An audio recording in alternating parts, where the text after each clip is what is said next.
Estàs molt morena, fas molt bona cara.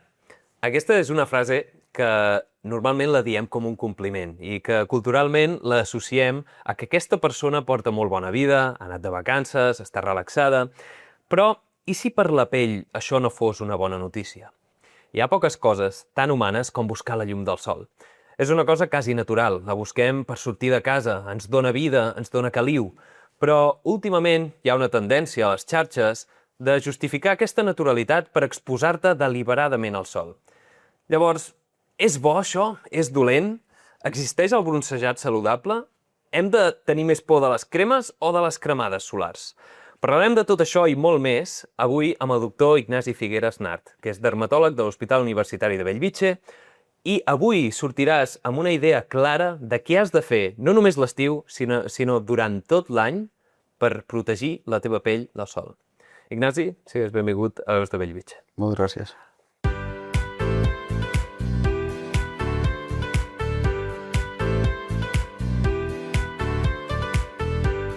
La primera pregunta que et faré va una mica en relació al moreno, no? Tots associem a estàs morè, estàs morena, amb un bon estil de vida. Tu, com a dermatòleg, quan t'entra una persona que torna de vacances, contenta perquè ha tornat de vacances, però ben morena, com a dermatòleg, què estàs veient? No, clar, primer, abans que dermatòleg soc persona, no? I llavors, evidentment, també vaig de vacances i, com a tothom, ens agrada sortir fora i disfrutar del sol i d'estar, amb amics o a la platja o a la muntanya, no? Qualsevol cosa. I llavors, clar, la gent, això que has dit tu, no? Associa l'estar moreno, el posar-se moreno, en estar fora, en estar content, en fer activitats amb els amics, no? O el que sigui. I en realitat, això, per una banda, pot semblar bo, i realment ho és, no? Sociabilitzes i, per tant, les teves relacions socials tiren endavant. Però el fet aquest del posar-se moreno, d'associar això a una cosa positiva, no? Indirectament ho fas per això que hem explicat, però també perquè et veus més guapo, no? Et mires al mirall, hòstia, durant l'hivern em veig apagat i a l'estiu amb aquest moreno em veig millor. Això és una mica, pensar així és una mica perjudicial, perquè realment el que tradueix aquest posar-se moreno és un mecanisme de defensa de la pell. No? En realitat, ja fa molt temps que sabem que el sol és perjudicial, a grans trets, i això, si vols, ja ho desenvoluparem. Però el sol, sense moderació i sense control, és un element clarament perjudicial. I llavors això, el que passa és que la pell, per protegir-se d'aquest element perjudicial, es posa morena. No? Llavors, nosaltres tenim les cèl·lules de la pell, no? I en aquestes cèl·lules hi ha un nucli, que és on tenim la informació a l'ADN, no? La informació de la cèl·lula. Llavors, el posar-se moreno significa que estem intentant, o la cèl·lula està intentant protegir aquest nucli de la radiació solar, perquè sabem que la radiació solar indueix alteracions o mutacions en aquesta informació genètica. Llavors, el que fa la cèl·lula, produeix més melanina, i aquesta melanina es posa en forma de paraigua a sobre del nucli i l'intenta protegir. Per tant, en el fons, és el mecanisme de protecció enfront a aquesta radiació ultravioleta. Llavors, potser l'error és creure que si estàs morè ets més saludable, no? I crec que culturalment hi ha diferents països que ho fan i altres països que no, no? O sigui, a l'Àsia, perquè ningú entès, com més blanc ets, més s'associa a salut, i aquí associem... Hòstia, estic molt sa, perquè faig moltes coses, estic a fora, no? Amb estar morè. Llavors, el mecanisme aquest de ser morè, perquè entenc, és un mecanisme de defensa una mica del cos o de reacció a l'agressió de la radiació solar. Però hi ha alguna manera de fer un morè saludable? Existeix? O en qualsevol moment aquest mecanisme és un mecanisme de defensa a un atac de la radiació? És que, per definició, el posar-se moreno és mecanisme de defensa. Llavors, en realitat, el morè saludable no existeix. Sí que és veritat que, evidentment, no és el mateix posar-te una mica moreno perquè puntualment t'ha tocat una mica el sol. Evidentment, la quantitat de radiació que has acumulat és molt menor que no pas si et tombes a la platja com un llangardaix i que estàs no sé quantes hores prenent el sol. La quantitat de radiació que acumularàs serà molt més alta. Per tant, per definició, el morè saludable no existeix, però no tots els graus de moreno tradueixen el mateix, no? I sobretot aquí el que ens hem de fixar és la quantitat d'ultravioleta, aquesta dosi d'ultravioleta que acumulem i, per tant, es tradueix en major o menor moreno generalment. Llavors, hi ha una idea que circula molt avui en dia, que és la idea de la durícia solar, o el callo solar, no? Que es diu vulgarment, que és aquest concepte de que tu pots entrenar la pell per construir una resistència enfront a aquesta radiació, com qui va al gimnàs i construeix múscul. Què hi ha de veritat i què hi ha de mentida amb el callo solar? És que has fet una analogia molt interessant, això de que vas al gimnàs, no? Indueixes ruptures al múscul i això fa que creixi el múscul. La pell no és un múscul. Llavors, com més dany li provoques a la pell, pitjor. Això és un dany acumulat. No és que aquest concepte em sembla molt interessant i alhora molt perjudicial, el del callo solar, no? Que està tan de moda a les xarxes socials, això no és així. O sigui, no perquè tu t'exposis més al sol acabaràs tolerant millor el sol. En general estic parlant, Després podem entrar dintre de... O sigui, podem fer peculiaritats en algunes malalties que poden millorar amb el sol o no. Tot i això no és callo solar, no existeix això. Per tant, a grans trets, o en general, el callo solar no existeix. Tota la radiació que acumulis és radiació perjudicial. Per tant, sempre que puguis, protesta del sol i no et creguis les històries aquestes del callo solar. Clar, perquè jo he vist que hi ha com aquesta idea de que fins i tot et pots arribar a endurir la pell, no? O sigui, estaves parlant del concepte de que les teves cèl·lules de la pell creen com un paraigües, perquè tu no te'l poses potser, se l'han de posar elles mateixes, per evitar que es danyin. Però és possible això d'endurir la pell o crear una capa més dura de la pell enfront a la radiació solar o és completament un mite? No, en absolut. Un mite absolut. Segurament us haureu fixat, no? Hi ha gent... No? Si penseu en gent que ha treballat tota la vida al camp, no? I que ara ja són grans, no? Que tenen 70, 80 anys, haureu vist que hi ha la gent que sobretot aquí al coll té la pell com tosca, com més engruixida i té els plecs molt marcats. I això la gent potser ho associa que la pell s'ha fet més gruixuda. No, això és un dany directe del sol. Això és el que diem dany actínic crònic, no? Que es va acumulant, no? I llavors són reaccions de la pell, però no és que la pell s'estigui fent més gruixuda perquè està fent un callo al sol, no, són danys directes per culpa del sol. Per tant, és completament el contrari. Llavors, hi ha la discussió aquesta que sembla que sigui una discussió de bé o mal, no? Sembla que el sol o és bo o és dolent. Però crec que estaria bé que donéssim a entendre que el problema no és tant que el sol sigui bo o dolent, sinó que potser la dosis el verí fa la dosis, no? És a dir, tot pot ser relativament perjudicial en funció de quan t'exposes. Què és el que realment ens fa mal i ens fa bé relativament de la radiació solar? En realitat, la diferència l'estableix la nostra actitud. No? Si tu t'exposes de manera adequada, i ara explicarem què és adequada, el sol no ha de per què ser perjudicial. Ara, si no hi perds atenció, no et poses fotoprotector, doncs això, evidentment, acaba sent perjudicial. Llavors, i quan parlo d'actitud, significa de com et relaciones tu amb aquesta exposició solar. No? Vigilar, per exemple, no exposar-te a les hores centrals del dia, posar-te a fotoprotecció solar, tant física com amb crema, no? El fet de protegir-te amb gorro, amb barrets, amb samarretes, amb roba, no? Intentar evitar anar pel sol, tot això, o inclús, abans dèiem, els paraigües, doncs amb el paraigua, les ulleres de sol, tot això són mesures de protecció que, evidentment, baixen la quantitat de radiació que la teva pell rep, sumat, a més, a la crema solar. Llavors, és dolentíssim el sol? No, tot depèn de com el prenguis, no? Llavors, si tu t'hi relaciones d'una manera sana i t'exposes correctament i et protegeix correctament, pots fer una vida completament normal, només faltaria. Però d'això al que es tendeix actualment hi ha una gran distància. Clar, la radiació solar crec que la podem desfer en diferents parts, diferents components que formen aquesta radiació. Primer tenim la radiació que ens permet veure la llum, la radiació de la llum visible. Després tenim la infrarroja, que és la que ens dona l'escalfor, i després tenim aquesta ultraviolada. Què fa la radiació ultraviolada, que és probablement el que estem intentant evitar constantment? De fet, dintre de la radiació ultraviolada tens els rajos A, B i C. Els C són els que queden filtrats per l'atmosfera. I llavors tens els B i el C, que aquests són els que són clarament perjudicials per la pell. I després, si vols, també parlarem de la llum visible, perquè cada cop tenim més evidència que la llum visible no és tan innocent. I, per tant, també té sentit protegir-nos contra aquesta llum amb els fotoprotectors. I en relació amb l'ultravioleta A i l'ultravioleta B, aquí hi ha una diferència important perquè no totes dues radiacions tenen la mateixa acció a la pell. No? Per exemple, l'ultravioleta A és l'encarregada, sobretot, del fotoenvelliment i de que ens apareguin les taques, no? I l'aparició de les arrugues.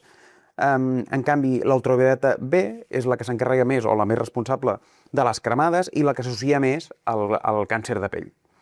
Llavors, clar, les dues són perjudicials i, per tant, ens hem de protegir contra les dues. I és important, això, no? Si després parlem de fotoprotectors, tenir-ho en compte a l'hora de llegir contra què ens està protegint aquella crema que ens estem posant. Clar, tenir en compte que estem possiblement filtrant. Exacte. Llavors, hi ha una part positiva del sol, no? Deixant de banda els beneficis com socials de sortir a casa, socialitzar, fer coses, ser actiu, que no poden passar dins de casa exclusivament, tenim alguns beneficis clars del sol. La radiació ens pot permetre sintetitzar vitamina D, no? Pel que tinc entès. Què hi ha de bo i dolent en quant a intentar maximitzar la síntesi de vitamina D a través de l'exposició solar? Bueno, això d'intentar maximitzar no és així, no? O sigui, hi ha un moment en el qual la síntesi de vitamina D per part amb la radiació solar s'acaba. O sigui, no és que s'acabi, sinó ja has fet el cupo, ja està, ja no se'n fa més, no? Almenys per aquell dia. Llavors, no això de com més m'exposo, més en sintetitzo. No. Com més vitamina D, millor, no? No, però evidentment, la vitamina D té uns rangs idonis, no? L'ideal és estar dintre aquests rangs, però se satura la síntesi de vitamina D a través de la pell i el sol. Llavors, un cop tu ja has sintetitzat X quantitat, per més que t'exposis, no en sintetitzaràs més. Llavors, l'únic que estaràs fent és acumular més i més dany solar. Llavors, hi ha el mite aquest això que hem comentat, com més sol prenc millor, perquè sintetitzo més vitamina D, i no sé qui m'ha dit que no m'he de posar protector solar perquè si no sintetitzo vitamina D. Això en realitat no és així. Les recomanacions és, en un país com el nostre, si durant l'hivern, quan tenim uns índexs d'ultravioleta inferior a 3, aquí una estoneta, un quart d'hora, no? sense protecció solar, és acceptable i amb això n'hi ha més que suficient per sintetitzar la vitamina D que necessitem anant pel carrer. O sigui, a l'hivern, anant pel carrer quan hi ha índexs d'ultravioleta baixos amb la roba... Sense haver de treure't tota la roba per sintetitzar. En 15 minuts n'hi ha suficient. Evidentment, a l'estiu això és molt menor, perquè la radiació és molt major, i el fotoprotector, si ens l'apliquéssim de manera idònia, com està pensat en les condicions òptimes d'aplicació, no? Que són els 2 grams per centímetre quadrat que ens haurien d'aplicar, que això és una barbaritat i ningú s'ho posa, podria, teòricament, disminuir la síntesi de vitamina D. Però, clar, ningú s'ho aplica correctament i no ens apliquem de manera uniforme a tota la pell la fotoprotecció. Per tant, aquest mite no deixa de ser un mite. Llavors, qualsevol part de la pell com a òrgan és capaç de sintetitzar vitamina D si s'exposa mínimament a la radiació solar. Sí, ja et dic que això d'haver d'anar a la platja per sintetitzar vitamina D no té cap sentit. Tu vas pel carrer amb màniga curta i ja n'hi ha suficient. D'acord. Bueno, crec que tot i així és com que genera molts mites, no?, el concepte aquest de la vitamina D, perquè realment alguns discursos et donen la sensació que tens aquesta necessitat d'exposar-te i de vaig a fer vitamina D, no? Fins i tot és com una frase quasi popular, no?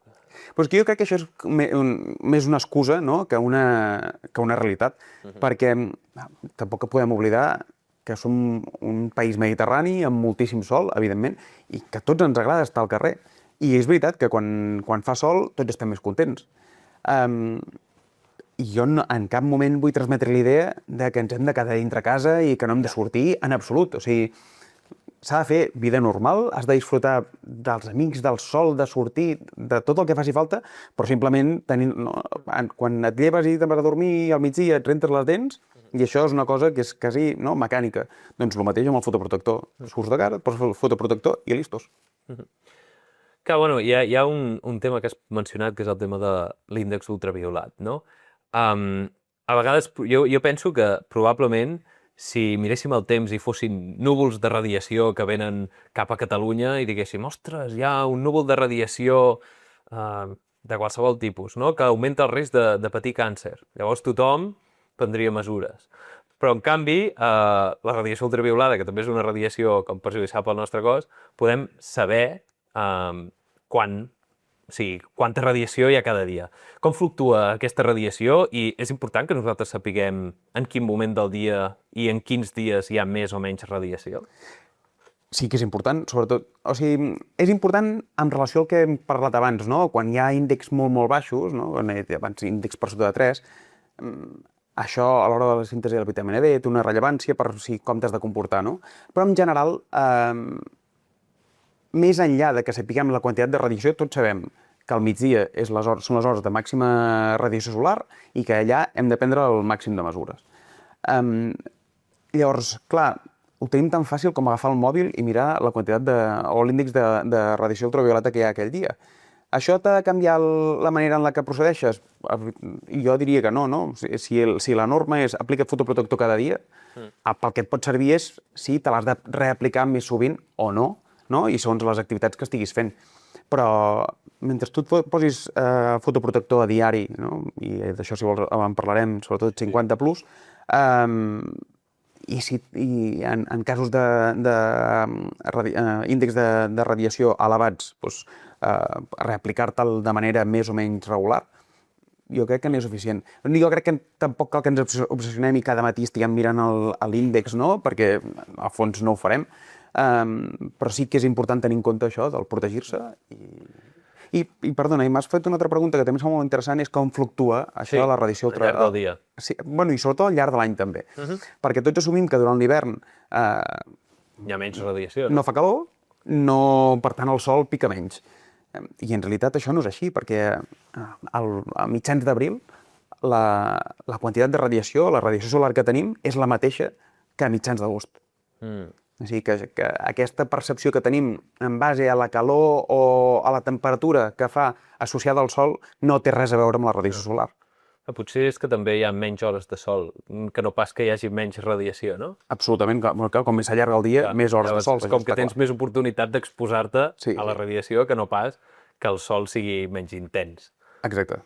Llavors, anem a parlar una mica de les conseqüències d'aquesta exposició desmesurada, perquè si ens prenem massa dosis de certa cosa que pot ser perjudicial, acabem tenint conseqüències negatives.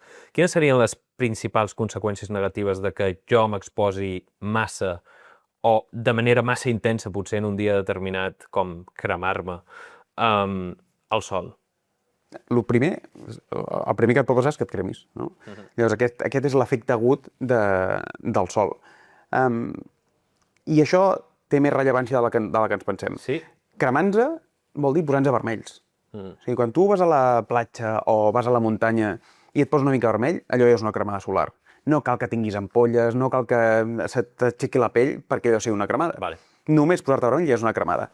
I això és important perquè les cremades són acumulatives. O sigui, aquesta dosi de radiació ultravioleta és acumulativa.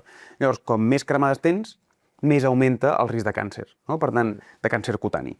Per tant, tenim aquesta acció directa aguda del sol, que és la cremada, i després tenim una acció més crònica, que és aquestes mutacions que hem parlat abans, del que es tracta de protegir amb la melanina, es van acumulant mutacions que es van traslladant o es passen a les cèl·lules descendents d'aquella cèl·lula. Llavors, tu vas tenint una sèrie de mutacions que es van acumulant, fins que pot desencadenar-se aquest càncer cutani. Llavors, ja et dic, tenim com dos efectes, l'efecte inicial o l'efecte agut i l'efecte més crònic, que això és el que nosaltres li diem moltes vegades que la pell té memòria, perquè es van acumulant aquestes mutacions. Perquè quan jo m'exposo massa a la radiació ultraviolada, o no, la radiació ultraviolada pot afectar el material genètic del nucli de les meves cèl·lules i a l'afectar aquest codi, després quan es repliquin és quan poden acabar desenvolupant càncer si ho fan malament, no? Càncer cutani. Però què passa quan em cremo? És a dir, per què em poso vermell? O sigui, el fet de que et cremis, aquí hi ha un mix entre l'ultravioleta A i l'ultravioleta B, no? Això que m'estàs explicant. I aquí, bàsicament, el que passa és que tens el que es diu un estrès oxidatiu, no? Hi ha producció de radicals lliures a nivell de la cèl·lula, llavors es produeix una resposta inflamatòria que això t'està traduint que el sol t'està... O sigui, has acumulat massa radiació aquell dia, la cèl·lula ha entrat amb estrès, vaja, i, per tant, el cos està reaccionant a aquest estrès oxidatiu que produeix la cèl·lula. Llavors, aquest és l'efecte agut, aquesta cremada. Evidentment, no té res a veure amb la cremada del foc, no? Ja. Però sí que jo crec que això, més enllà de veure l'inconvenient que et pot provocar el tenir una cremada puntual, no? La cremor que dona a la pell, la molèstia, el que estaràs dies posant-te crema perquè et molesta tot el que et toca en aquella zona, és important llegir això amb clau de què significa això en el llarg plaç. Perquè això és, per exemple, com altres carcinògens, no? El sol és un carcinogen com podria ser també el tabac. El tabac no tens una acció conseqüència immediata. Això és una cosa que es va acumulant amb el temps. Doncs aquí el mateix. I aquest és el gran problema, que la gent no relaciona aquesta exposició solar d'avui amb el possible càncer de pell d'aquí no sé quants anys. Clar, perquè estem parlant de que, o sigui, a més, després de llegir alguns articles, si t'exposes quan ets jove, no?, i tens una cremada en la teva adolescència o en la teva edat més primerenca, tens encara més risc, no? 3 cremades et poden arribar fins i tot a triplicar el risc de càncer cutani. Més de 3 cremades abans dels 20 anys multiplica el risc de melanoma. De melanoma, en concret. Sí.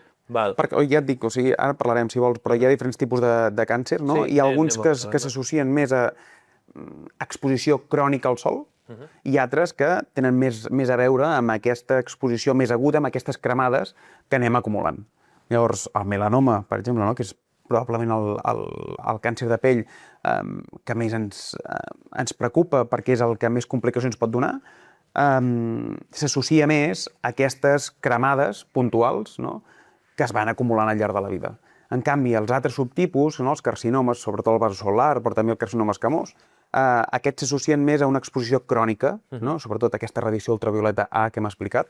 A grans acúmuls d'aquesta radiació són els que s'associen més a aquest subtipus de càncer de pell. Llavors, com més em cremi, més vegades jo em cremi, més risc tindré de patir melanoma, no? Absolutament. I els altres, doncs, és més... igual també venen influïts per la cremada, però una exposició més constant. Què és? Un tipus de càncer que es troba més en persones que treballen tot el dia al sol o en quins casos? O sigui, podem entrar en subtipus de melanomes perquè no hi entrarem perquè és una mica més complicat això, però en general el melanoma ja dic que és d'exposició més puntual o més cremades. En canvi, aquesta exposició crònica, tu deies molt bé, no? Aquestes persones que han treballat tota la vida en el camp, o, per exemple, la gent que treballa al carrer, no?, o a la construcció, o repartidors, o no? Aquesta gent que constantment està exposada al sol, aquests augmenta moltíssim aquest dany actínic que hem dit abans, no?, aquest sol acumulat, i aquest és el que desencadena principalment els carcinomes. I ho veiem, a més, que apareixen sobretot en les zones més fotoexposades, més constantment exposades a la cara, en el dors de les mans, en els braços, aquí és molt més freqüent els carcinomes. Llavors, un dels pànics que tenim tots, no?, perquè tots tenim més o menys pigues i algunes surten i apareixen, moltes ens fan pensar, ostres, això aquí abans no hi era, no? Igual és un melanoma. Què ha de fer una persona quan veu una piga o quines regles o processos hem de seguir? Perquè fins i tot ara, no, hi ha aquestes aplicacions que et fas una foto i amb intel·ligència artificial potser et diu si tens melanoma o no, a veure si ens pots orientar una mica, perquè crec que molta gent, no, farà la reflexió, ostres, jo m'he cremat bastantes vegades. Jo personalment, anant a la platja, no sé si és que tinc la pell sensible o què, però a la mínima em cremo, potser, perquè no seguia la fotoprotecció del tot. És molt més probable. Llavors, sí, a mi ara, després de les cremades que he tingut de petit, em surt alguna piga nova, m'he de preocupar o què he de mirar en concret? A veure, o sigui, en relació a les pigues, és veritat, no? Tu quan neixes generalment en general no tenim pigues. Llavors, això són lesions, no?, que van apareixent al llarg de la vida. Llavors, són normals, o considerem normals, que vagin apareixent pigues fins als 30-35 anys, no? Fins aquí és normal que vagin apareixent pigues, sempre totes que tinguin unes característiques, i ara en parlarem. A partir dels 35-40 anys la cosa ja no és tan normal, pigues com a tal, no taques, no? Per això és molt important diferenciar-ho, i després tenim altres lesions com les queratosis seborreiques, que això precisament comença a ser més freqüent a partir dels 40 anys, que de fet es deriva del sol, però no té res a veure amb una piga. Llavors, clar, de pigues fins als 30-35 és algo habitual, a partir de llavors ja no és tan habitual. Llavors, què ens ha de preocupar o com hem de fer el seguiment d'aquestes pigues? Hi ha una regla que és molt fàcil, que és l'ABCDE, que això és prestar atenció a com són aquestes pigues, a les característiques d'aquestes pigues, no? Llavors, la A es refereix a l'asimetria, si una piga és simètrica o no simètrica. Llavors, si agafem la piga, la partim per la meitat, no? Fem una línia per la meitat, si els dos costats més o menys són iguals, això considerem que és simètric. Quan és simètric, això seria positiu. És bo. No, va en la direcció de ser bo. En canvi, l'asimetria és algo que no ens agrada. Ve del castellà de bordes, no? Els marges. Quan són marges ben delimitats, ben definits, nets, no? Rodonets, això és algo que ens orienta a bo, no? Que va més de cara al bo que no pas al dolent. Quan aquests marges no són tan ben delimitats, són irregulars, això no ens agrada tant. El color, la C és de color, quan és un color homogeni, aquí ens agrada. En canvi, quan hi ha el que li diem heterocromia, que hi ha múltiples colors, no ens agrada tant. Vagi per endavant que cada una d'aquestes lletres per si sol no indica res. És un acúmul. Exactament. Llavors, anàvem per la C, llavors la D és el diàmetre, la mida de la piga. Habitualment, pigues per sota de 0,6 centímetres, o sigui, de 6 mil·límetres, ens solen preocupar poc. Les més grosses són les que potser prestem més atenció. I la E, que és la més important, és l'evolució. Llavors, en general, totes les pigues poden canviar. Però, com a norma general, les pigues bones evolucionen de manera molt lentament, en molts anys, no? En canvi, les pigues que ens poden orientar més a un melanoma són pigues que canvien més ràpidament, que ho poden fer en setmanes, en mesos. Llavors, sobretot, prestar atenció a això. Si una piga canvia en poc temps, aquí és el que sí que ens ha d'alarmar i el que hem de consultar. Llavors, a veure si ho he entès bé. Simètric, vores regulars, que tingui un bon color, que el diàmetre no sigui exagerat i que no evolucioni massa ràpid al llarg del temps. Que no canviï, exacte. Llavors, és simplement parar una mica atenció al cos i no tornar-se massa neuròtic. No sé si us trobeu que molta gent ve a vosaltres a la mínima que veu un canvi al cos o creieu que venim massa poc sovint? En general, jo diria que no hi ha... O sigui... Ni un ni els... No. O sigui, jo si hi hagués de dir, jo crec que ens hauríem de controlar més la pell. Hauríem de tenir més la política de controlar-nos més les pigues i les lesions que tenim al cos, perquè moltes vegades som despreocupats. I sobretot, per exemple, en zones que no es veiem, l'esquena, a no ser que algú et vegi i et digui, tens una piga que té pinta rara. No ens veiem i poques vegades mirem un mirall i a veure si tinc pigues o no tinc pigues. Llavors, jo en general, si tu notes que tens pigues, si veus que tens pigues, un control anual al dermatòleg no va gens malament. D'acord. Més o menys anar seguint l'evolució d'aquestes... I de fet, si un cop vas al dermatòleg i veu que no tens res de què preocupar-te i, escolta, no fa falta ni que fem un control anual, potser un control cada 2 anys no és suficient.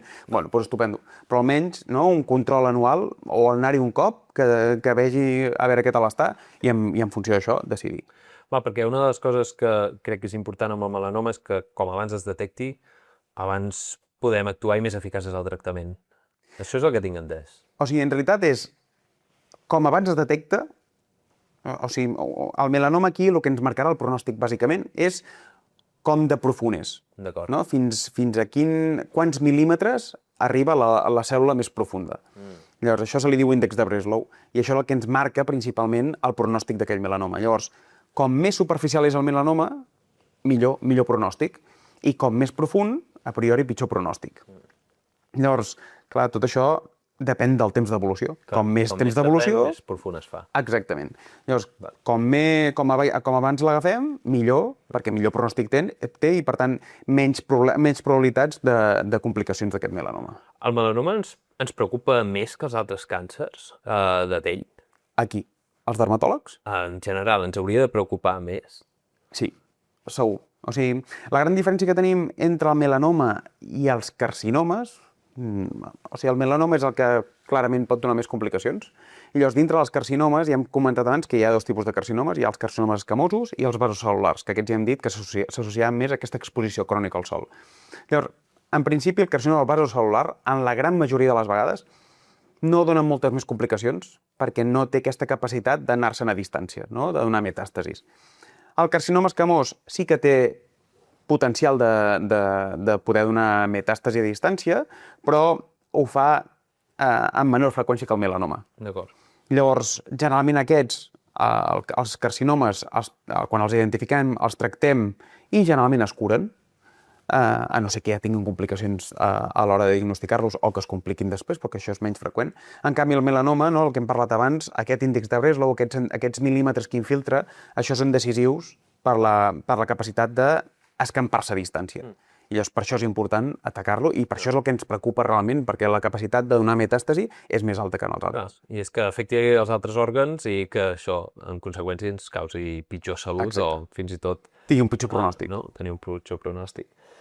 Llavors, anem a parlar una mica de què podem fer nosaltres per protegir-nos realment. Quin seria el protocol que una persona, des de que escolti aquest episodi, pogués aplicar a partir de ja, al sortir i dir, val, això és el que he de fer per la meva salut a llarg termini, no només l'estiu, sinó tot l'any. Què seria el primer pas, no? Si haguéssim de fer una piràmide, més o menys, o ordenar per prioritats, per on començaria? El més important, i que crec que això hauríem de fer-ho tots a diari, és posar-se fotoprotector. A diari.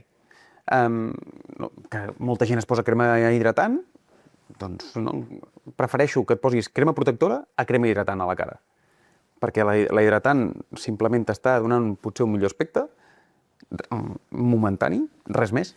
En canvi, el fotoprotector t'està hidratant i a més t'està protegint. Vale. Per tant, si hem de triar alguna cosa, fotoprotector. I la fotoprotecció no s'acaba a la cara. S'ha d'aplicar a totes les zones exposades al sol. Per tant, si és hivern, cara i mans, n'hi ha suficient. Si és estiu, no? Cara, mans, avantbraços, el que tenim exposat al sol. Llavors, si hem de triar alguna cosa, això. Però no ens podem oblidar mai de totes les mesures físiques que tenim per protegir-nos del sol. Ja ho hem comentat abans, no? La gorra, el barret, les ulleres de sol, la roba... Tot això són elements molt fàcils d'utilitzar i que ens protegeixen molt eficaçment contra el sol i contra aquesta radiació. És important que aquesta roba tingui filtre ultraviolat o és més o menys indiferent? Tot depèn de per què ho vulguis, no? Si vols pel dia a dia, per anar pel carrer, no aniràs amb una samarreta d'aquestes que tenen fotoprotecció perquè no és gaire compatible amb el dia a dia. Si vas a la platja o si vas a la piscina, sí. El que sí que és veritat és que no tots els teixits ens protegeixen igual. Vale, no? això és els teixits tan finets, no? La seda, això que és quasi transparent, el lli, et protegeix menys perquè deixa passar més la radiació. En canvi, el cotó gruixut, tots aquests teixits opacs i que veus que ja no passa la llum, això et protegeix molt més. Val, llavors, seria prioritzar, no, les dues coses alhora. Tenim la barrera física i la barrera química. Quan dius aquesta paraula, però, la barrera química, molta gent qüestiona si això és més segur que fins i tot el sol, no? Estan sortint molts comentaris sobre si els components d'aquestes cremes són saludables o no per la pell, fins i tot si s'absorbeixen i afecten a la teva salut sistèmica, si poden ser disruptors endocrins i afectar les teves hormones. Què ens pots explicar sobre què hi ha en els components de les barreres químiques, aquestes cremes que potser serien per la part que és exposada, deixant de banda el que és físic, sobre com ens afecten a la nostra salut i si hauríem de posar en una balança o em cremo o em poso una cosa plena de química, no? Aquest missatge moltes vegades ve d'aquests gurus que hem dit abans del callo solar, no? Moltes vegades aquests escampen aquests missatges alarmants i completament innecessaris, que el que ens estem posant és química pura i és verí, poc més que és verí, perquè no és veritat. Llavors, hem parlat fins ara de protectors físics, o sigui, de barreres físiques i fotoprotectors, que aquí ho hem assimilat a químic, però és important tenir en compte que dintre els fotoprotectors n'hi ha de dos tipus. Sí. Hi ha els fotoprotectors químics, que els hi diem, i els fotoprotectors físics o minerals. Llavors, són dos grups diferents, tots són cremes, però són dos grups diferents per la composició que tenen, no? Llavors, els fotoprotectors físics són els típics que tu veus un nen a la platja que està blanc de dalt a baix. No, això és... Els minerals. Exacte, físico-mineral, que és el mateix. Aquests són fotoprotectors que el que fan és fan com una barrera sobre de la pell. No? Posen l'òxid de zinc, no? o altres elements que són els que en realitat formen part d'aquestes cremes, no interaccionen amb la pell, sinó que simplement fan una capa sobre de la pell, i llavors el sol impacta... Són opacs, no? És com una barrera opaca i fa que la radiació solar impacti o sigui, que no penetri. Aquests són els físics, o els minerals. I després tenim els químics, que aquests són la immensa majoria dels que els adults utilitzem per la cosmeticitat. No? Són fotoprotectors que fins ara, i ara explicaré aquest fins ara, eren molt més fàcils d'aplicar i molt més agradables, perquè primer no et deixen aquest residu, no et deixen aquesta capa blanca, i sobretot en les últimes formulacions sembla que no porti res, perquè no? Les galèniques són molt bones, les formulacions són molt bones, no són greixosos, no fan grans, llavors són molt més fàcils de portar. I aquests són els que estableixen certa interacció amb la pell, no? S'integren en la pell, i llavors aquí és el que la gent diu de tots aquests químics que poden ser disruptors endocrins, que aquí l'evidència científica darrere tot això va precisament al contrari, o sigui, el benefici de posar-te'l és molt major que el potencial risc, sempre i quan siguin fotoprotectors que tinguin, no? Que segueixin la normativa europea, evidentment. Hem de mirar... Aquí l'important dels fotoprotectors és el número i què comprem. I què comprem no significa que hagis de comprar la marca més cara, això en absolut, no estic dient això, però sí que és veritat que han de passar certes regulacions, no? Llavors, la normativa europea és clara i els fotoprotectors que ens assegurarem que passen aquesta normativa europea són els que venen a la farmàcia. Llavors, hem d'intentar sempre anar a fotoprotectors 50+, perquè això... Ens pots explicar què vol dir, no? El fotoprotector, el número, les lletres i una mica la diferència, perquè arriba l'estiu, sembla que les farmàcies omplen tot de diferents cremes i n'hi ha 300.000. Jo no sé quina agafar. Bueno, no ho sembla, és la veritat. Omplen tot de fotoprotectors. Llavors, ens pots orientar una mica amb això? Que a vegades sembla que compliqui més les coses que no pas que les... O sigui, aquí el més important a tenir en compte en un fotoprotector és, per una banda, el número gran que tenim allà, no? El 50+, el 30, el 20, el número aquest, que aquest es refereix a, bàsicament, la protecció que tenim contra la radiació ultravioleta B. Vale. Llavors, això, en realitat, teòricament i en condicions de laboratori, el que t'està dient és per quantes vegades es multiplica el temps que tu trigaries en cremar. O sigui, si tu et poses al sol sense protector solar, el temps que la teva pell trigaria en aparèixer vermell, que ja hem dit que això era la cremada, si això ho multipliques per 50, és el que significa aquell 50 en el pot del fotoprotector. I això, insisteixo, és en condicions de laboratori, aplicant la quantitat adequada i sense suar, sense mullar-te, sense res. O sigui, estan assegut aquí.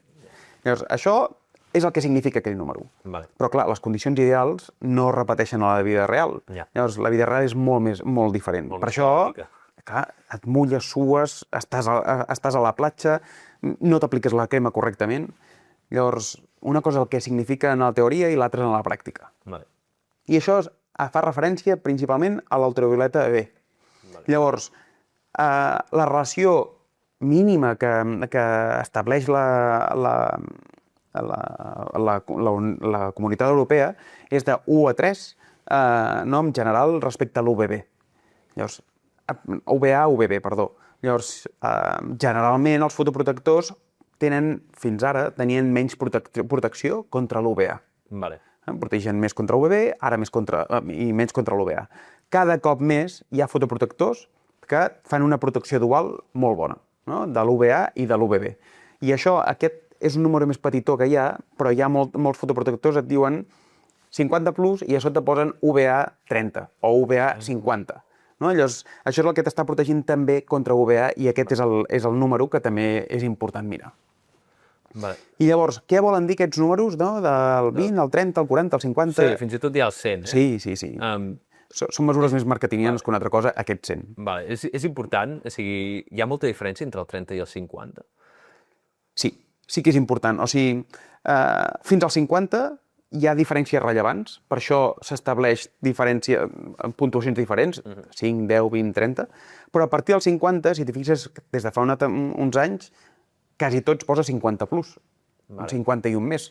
I això és perquè ja es va establir una normativa en la qual es recomanava acumular tot el que sigui superior a 50 en el 50 plus, perquè això també reflecteix el percentatge de ratxos ultravioletes B que està filtrant el fotoprotector. Vale. Llavors, entre un 30 i un 50 pot haver-hi una diferència d'un 7% dels ratxos, la qual cosa pot semblar poc, però és molt.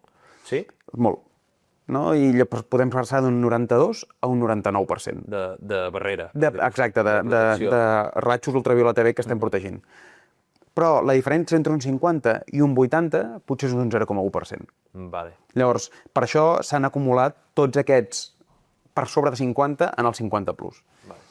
I llavors, tu vas a la farmàcia i dius he trobat bé un fotoprotector de 100. Això és millor que un 50 plus? No. Vale. O sigui, un 50 plus real pot ser un 80 o pot ser un 120, però ho han acumulat dintre el 50 plus. Vale, llavors el 50 seria com l'estàndard que qualsevol persona que vulgui buscar fotoprotecció hauria de buscar. No? Sí, millor 50 plus. Un 50 plus. Les persones que es posen 30, és millor que se la posin, no? Entenc? És a dir, és millor posar-se un 30 que no posar-se res. Absolutament.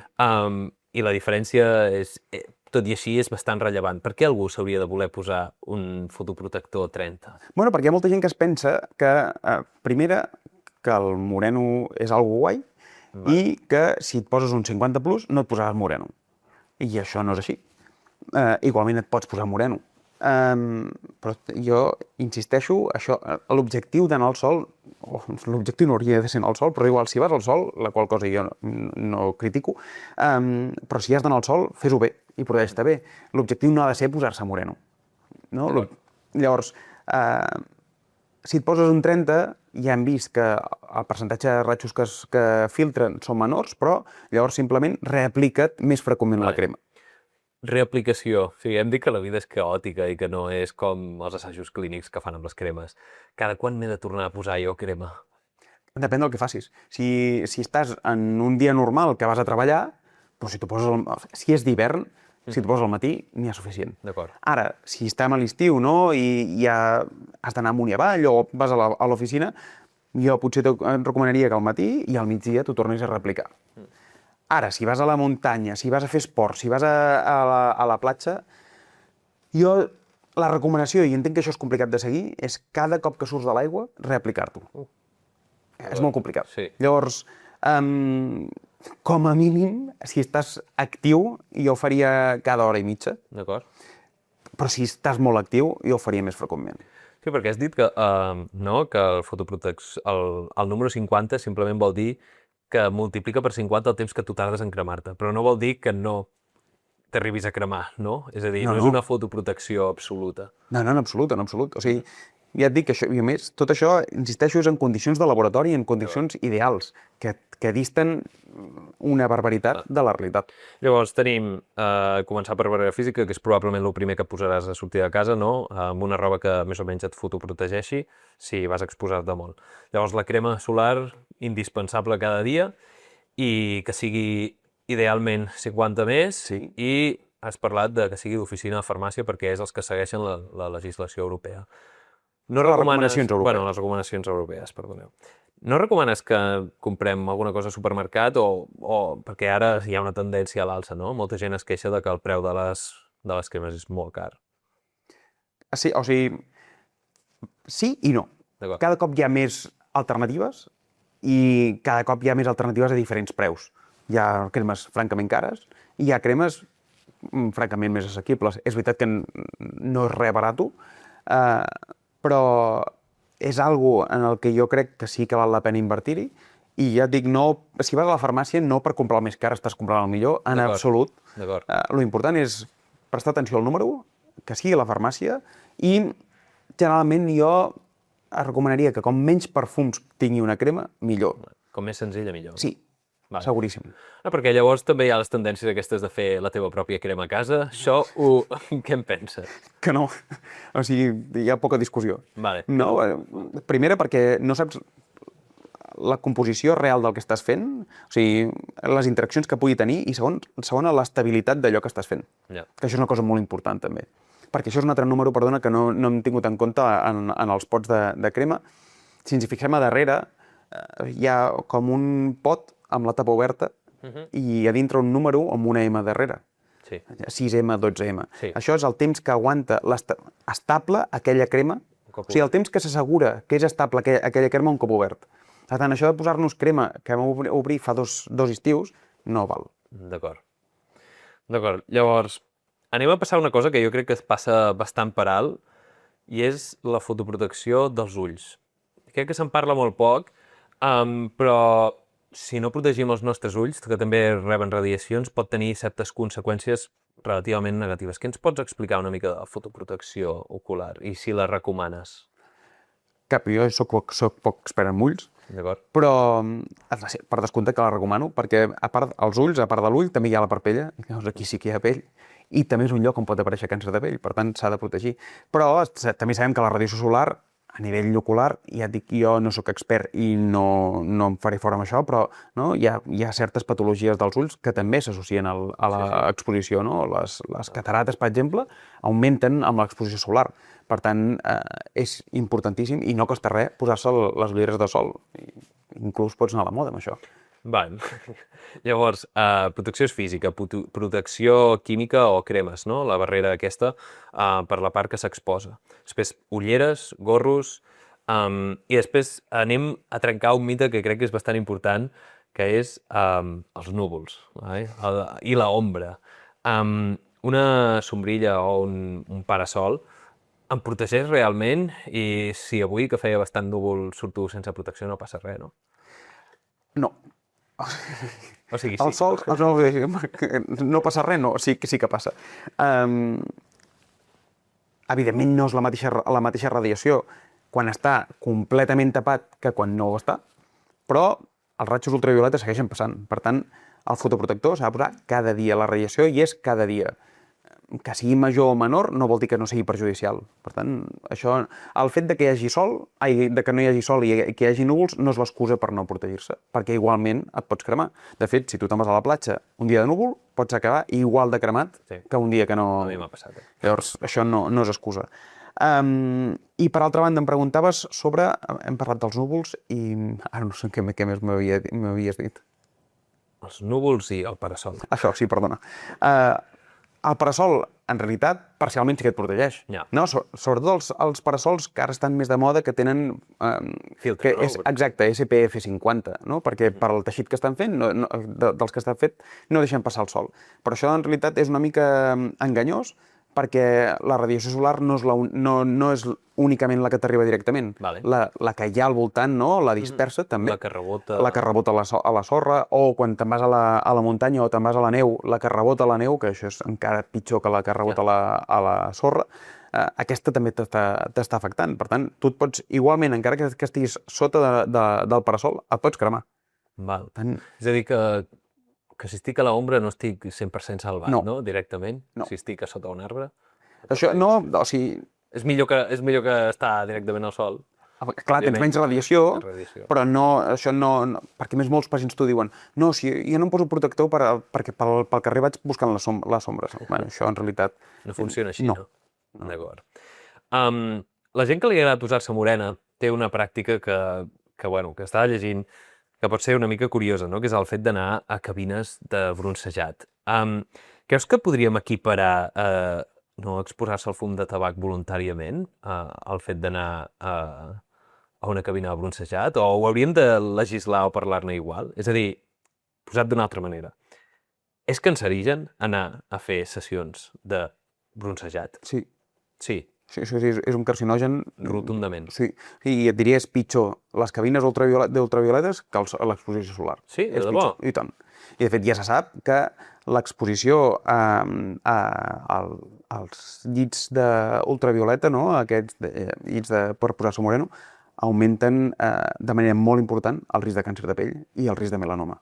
I està quantificat, això. O sigui que em sembla curiós que tenint tota la informació que tenim, sigui tan fàcilment accessible.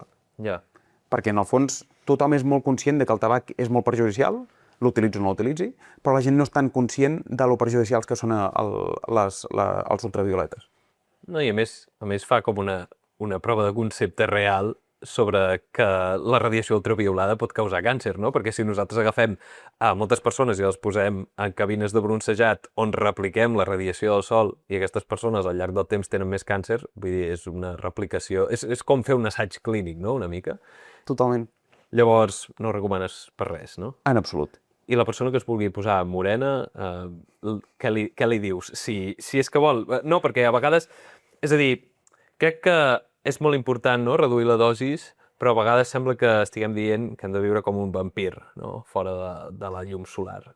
No, de fet, això jo ho he dit al principi. Jo Sí. entenc que a tothom li agrada sortir a fora, li agrada l'exposició solar, i molta gent, tu ho has dit al principi, es troba millor i més guapa quan està morena. Llavors, si et vols posar moreno, sobretot fes un fotoprotector i evitant les hores centrals del dia. Això és importantíssim. Llavors, protegeix-te del sol i evitant les hores centrals, que allò és criminal, les hores centrals del dia. A partir d'aquí, doncs, sabent tot, no? Tenint tota la informació, fes de més i de menys, però el fotoprotector no pot faltar. D'acord. Llavors, havent vist tot això, hi ha algun grup de persones que sigui més vulnerable i que hagi de parar molta més atenció a aquests fets? Per descomptat, no? Per una banda, els fototipus molt clars, no? Gent que és pèl roja, no? Que té la pell molt clareta, amb els ulls molt clars, amb el cabell clar. Aquesta gent és molt més sensible al sol, per tant, aquí sí que s'haurien d'extremar encara més les proteccions, i sobretot els pèls rojos. Persones que estan immunosuprimides, o perquè són transplantats, o perquè prenen fàrmacs que baixen les defenses, que són immunosupressors, són persones que haurien d'extremar les precaucions amb molt fotoprotector i evitant l'exposició solar directa en aquestes hores centrals del dia, per descomptat, no? Perquè precisament el sistema immunitari és el que ens protegeix d'aquestes mutacions que hem explicat, no? El que vigila d'aquestes mutacions i intenta eliminar aquestes cèl·lules o l'efecte d'aquestes mutacions. Llavors, si nosaltres posem un fre en aquest sistema immunitari, el risc de desenvolupar càncer de pell és molt major. Llavors, aquí sí que és...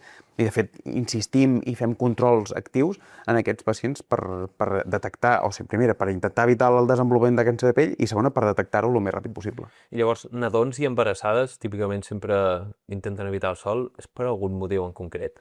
Els nadons, evidentment, la seva pell no està... és una pell naïf, no? Una pell que no ha tingut gent d'exposició, per tant, és una pell molt sensible, i aquí sí que és important, en els primers mesos de vida jo evitaria l'exposició directa al sol, no vol dir no sortir al carrer, però això d'anar a la platja, a la piscina, i això ho evitaria en els primers mesos. I a partir dels 6 mesos, que ja hi ha molta ciència, no? I molta experiència en l'ús de fotoprotectors a partir d'aquesta edat, importantíssim, quan s'hagi d'anar al sol, a posar-ho. I amb dones embarassades, jo crec que aquí bàsicament s'han de comportar igual que la població general, simplement tenint en compte que la fotoprotecció es pot aplicar perfectíssimament, tot i estar embarassada. Perquè I s'ha d'aplicar. tenen més risc de patir algun tipus de taques, no?, perquè tinc entès. Bueno, aquí hi ha els cloasmes, no? El cloasma o melasma, que això és un tipus de taques que apareix principalment a la cara, no? Típic una taca fosca aquí a la zona del bigoti o en el front, i això típicament es relaciona amb estats o bé que estàs prenent anticonceptius o amb l'embaràs, I això és per una interacció entre hormones, no? Sobretot estrògens i el sol. Llavors, aquí és essencial la protecció solar, però és veritat que això és un tipus de taques força complicades tant d'evitar com del maneig posterior. Vale, un cop apareixen. Sí, llavors aquí no vol dir que no es puguin tractar i que no es puguin millorar, però a vegades són una mica complicades el maneig. Que seguirien el mateix, no? Fotoprotecció, protecció física, Absolutament. al final la conclusió és la mateixa. Absolutament. El protocol a la vida real Sí. acaba sent el mateix. Llavors, hi ha una frase, no?, que surt d'algun estudi o d'algun autor, que el 80% dels signes visibles de l'envelliment de la pell es deuen a la llum del sol. Moltes vegades crec que confonem, no?, els efectes en salut amb malaltia i els efectes de salut envelliment, no? O sigui, estan directament relacionats. Si les teves cèl·lules envelleixen, funcionen pitjor i tenen més risc de patir malalties. Però moltes vegades la gent es preocupa abans per veure's bé que no pas de no desenvolupar un melanoma. Què pots explicar una mica del fotoenvelliment que està tan de moda i com ho podem contrastar una mica amb el fet de la gent que justament promou que t'exposis al sol, alhora està lluitant contra l'envelliment?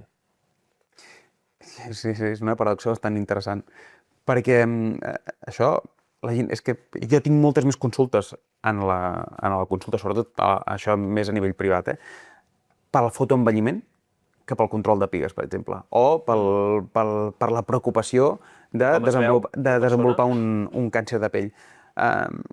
I és curiós perquè tu dius, aquestes persones, aquests gurús que parlen tant del callo solar i de no utilitzar fotoprotector, després són els que més els importa tenir una estètica determinada i evitar l'envelliment, no?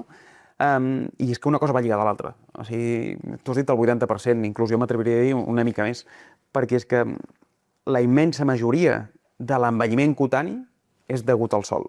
I això només fa falta anar als països nòrdics, no? On, ara no, perquè amb els moviments migratoris i sobretot això que tots venen a Mallorca o al sud d'Espanya a passar l'estiu, però inicialment, no, quan no hi havia tant moviment, les persones als països nòrdics que tenen pells molt claretes i tenen molt poca exposició solar, tenen pell, no? La quantitat de gent que té arrugues o té aquesta pell com més desgastada pel sol és ínfim, o era ínfim, era molt menor que aquí. I això és una prova evident de que l'exposició solar es relaciona directament amb el fotoenvelliment. Diferent és que em diguis, bueno, clar, és que tots amb el moviment, no, i amb els anys la pell perd laxitud i t'apareixen arrugues, per descomptat. O sigui, ens hem fet grans i, per tant, hi ha envelliment associat a la mateixa edat. Però el sol ho agrava i ho multiplica. Llavors, una manera tan fàcil com posar crema del sol ho evita, que no ho reverteix. D'acord. No? Al començar-te a posar protector solar quan ets gran no evita tot el sol acumulat que has tingut fins al moment. Ajuda que no vagi a més, o frena aquest multiplicador que és el sol, però no ho reverteix. Exacte. Crec que moltes persones estan com molt preocupades de fer-se una skincare routine, no? De fer servir aquestes cremes. Tu creus que la millor eina, el millor recurs que tenim contra l'envelliment és la fotoprotecció? I em refereixo a veure's bé, també. 100%. 100%. O sigui, això te'n faries creus de la quantitat de coses que s'arriba a posar la gent a la cara, sobretot, rutines de 14 passos que s'arriben a fer inclús persones adolescents, en els quals fa zero falta res de tot això, i que ja se'ls està inculcant la necessitat, no?, per als influencers joves de 9, de 11, de 12 anys, que t'expliquen tots els passos que has de fer per millorar la teva pell i les cremes que t'has de posar. I això són coses, no?, que no deixen de ser sorprenents, perquè, primera, en pells tan joves no fa falta. O sigui, en absolut res, tot això més enllà del fotoprotector o del tractament, evidentment, si hi ha acné, del tractament de l'acné o de la patologia cutània que hi hagi, aquí, evidentment, aquí no hi entrem, però és que no és aquí on ens dirigim, no? Són persones que tenen pells sanes que se'ls recomana aplicar-se 50 cremes a la cara per no sé quin motiu, perquè no hi ha cap necessitat, i de tant en tant també et recomana el fotoprotector. Quan tot es podria reduir a netejar-te la cara i posar-te fotoprotector. En aquestes edats. En edats més avançades, en les quals aquestes rutines de skincare potser no són tan eternes, però Déu-n'hi-do, també tenen bastants passos. La meva recomanació és que com més simple i com menys millor. Partint de la base que sempre hi ha d'haver un fotoprotector, el fet d'aplicar-te fotoprotector, després es posen sèrums, cremes. Primer, hi ha moltes coses que són redundants i, per tant, l'únic que estàs fent és aportar més greix a la pell i, per tant, més probabilitat de que t'apareguin grans o lesions derivades que pot fer que t'ho empitjori, realment. Bueno, que t'empitjori l'aspecte estètic per descomptat, perquè si per culpa de l'aplicació de les cremes t'apareixen grans, estaràs enfadat perquè t'han aparegut grans. Llavors, partint del fotoprotector, durant el dia poques coses més farien falta. Aquí estic parlant en condicions de salut, no en patologia cutània. I per la nit, a part de rentar-te la cara i, si m'apures, una crema perquè et sents millor la cara, em sembla estupendo, però poca cosa més. Llavors, crema o sèrum o vitamina, el que tu vulguis, em sembla bé, però no per més és millor, de fet, al contrari. Ja, és a dir, com més simple millor i sobretot que no faci que perdis el fotoprotector, no? Exacte. Perquè molta gent potser es centra molt en moltes cremes, moltes coses i perd salut pel camí evitant el fotoprotector físic o químic o el que sigui, no? Sí, i això, repeteixo, és en condicions generals. Vull dir, llavors, si un pacient ve perquè vol millorar alguna cosa específic, em sembla molt bé, perquè llavors tenim cremes de retinoides o altres compostos, o altres principis, niacinamida, el que sigui, que aquí poden tenir aplicacions específiques en segons quines situacions, i em sembla estupendo. Però en general, com més simple, millor. Llavors, hem cobert moltes coses al llarg de la nostra conversa. Sota la fotoprotecció i sota l'exposició solar hi ha infinits mites. No sé si creus que ens n'hem deixat algun que creus que valgui la pena desmentir. Hem parlat de que el bronzejat no és saludable com sembla, hem parlat de que la pell té memòria, és a dir, que se'n recorda de les cremades i que això augmenta el risc de patir diferents tipus de càncer, però sobretot el que més ens afecta, que és el melanoma, que pot tenir pitjors conseqüències per la nostra salut a llarg termini. Hem parlat de com podem optimitzar, per dir-ho així, la nostra salut a través de l'exposició solar, cremes, barrera física, la ombra no és tan fiable com sembla i la protecció ocular, i hem parlat de moltes coses més, com per exemple que l'exposició a càmeres d'UV no és gens saludable, més aviat al contrari, és el més cancerigen que podem trobar, no? O sigui, és buscar un cancerigen intencionadament, no? Exacte. Alguna cosa que creguis algun mite que creguis que ens hem deixat? Jo crec que no. Hi ha algunes idees, hem parlat de la pell, no hem parlat massa dels tatuatges, no sé si creus que val la pena parlar sobre la persona que tingui tatuatges, si té més risc de patir càncer. I després hi ha el tema de les persones que tenen la pell més fosca. Aquestes persones poden desenvolupar càncer de pell, perquè moltes vegades sembla que aquestes persones no s'han de fotoprotegir de cap manera. En relació als tatuatges, no han de per què tenir més risc de càncer de pell. El que sí que és important tenir en compte és que el tatuatge no deixa una tinta, que tu estàs un element estrany i extern que estàs posant a la pell. Llavors, això pot actuar com un cos estrany i, per tant, el cos pot fer reacció contra això. I de fet, trobem força reaccions a cos estrany que diem a la tinta i, sobretot, per exemple, complicacions amb tintes vermelles o tintes de colors que fan reaccions estranyes. Llavors, això és una cosa a tenir en compte. I una cosa molt, molt important a l'hora dels tatuatges, si et vols tatuar, sobretot ves a llocs que estiguin regulats i que segueixin la llei, perquè hi ha llocs que per diluir la tinta utilitzen aigua de l'aixeta. I l'aigua de l'aixeta pot contenir una cosa que es diu micobactèries, que són uns microorganismes que et poden induir malalties, llavors, o unes malalties cutànies que són complicades de curar perquè triguen moltíssim en curar. Llavors, això és tan fàcil d'evitar-ho com no diluir la tinta amb aigua de l'aixeta, si és que jo no sóc expert en això, però diluir-ho amb els diluents que s'han d'utilitzar i que estan aprovats a tal efecte. Llavors, important que siguin llocs que estan aprovats, que tenen la regulació que toca per evitar complicacions. Més enllà de les complicacions que et poden aparèixer a tu, a la teva idiosincràsia, al fer-te un tatuatge pel fet d'estar introduint tinta a la pell. Però en relació al càncer de pell no ha de per què augmentar el risc de càncer de pell. I les persones que tenen la pell més fosca s'han de seguir fotoprotegint o no? O sigui, clar, el fototip, no? El color de la pell, com més fosc, més protegit estàs, això és evident. No? Hem parlat abans de que els pèls rojos o la gent amb pell molt clareta té més risc, perquè, evidentment, més clareta et pots cremar amb més facilitat i, per tant, més risc tens. Les persones amb fototipus molt alts, fototipus 5, 6, no? Pell negra, evidentment ja tenen una protecció natural i, per tant, el risc de cremar-se és menor que no zero. Vale. O sigui, es poden cremar igualment. I hi ha una altra cosa molt important. Aquestes persones també poden desenvolupar melanoma. Sobretot melanomes en les zones menys protegides, no? Que són els palmells i les plantes. Llavors, en aquestes poblacions, els melanomes palmoplantars són més habituals. Bueno, clar, són més habituals perquè són bàsicament els que tenen. Però, en canvi, els carcinomes, no? Les neoplàsies derivades d'aquesta exposició crònica que hem parlat, carcinoma vasosolar, carcinoma escamós, són francament menys freqüents perquè tenen aquesta protecció natural.